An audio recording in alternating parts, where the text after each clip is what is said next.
Kaya nga maraming tao, hindi tamang witness. Kinig ka Iba, sa kan. magandang witness para kay Jesus. Ito. Iba mga tao, bad witness sa para kay Jesus. nagsasalita, Now, kaya nga ang para mensahe natin, maging effective mabait witness. ka. Paano ba natin mangyayari yan sa buhay natin? Kalaway Paano ba ka mangyayari yan? bastos ka Three pa. things na makikita natin Ha?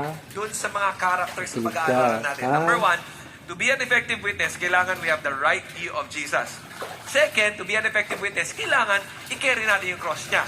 Kasi ibang bagay yung okay, I have a right view of Jesus, pero hindi ako willing to Pakinggan mo mga yan, sinasabi. We need to have the right view of the future. So let's look at the first one. Ba't ganyan Anong ibig pahinga mo? sabihin Mata ng mo right kinig. view of Jesus? We have to understand this. My view of Jesus will impact how I respond to Him. So pag mali ang pananaw ko kay Kristo, pag mali ang understanding ko about Him, I will not respond the right way. Just like anything in life, pag mali ang pananaw mo, mali ang understanding mo, hindi tama ang response mo.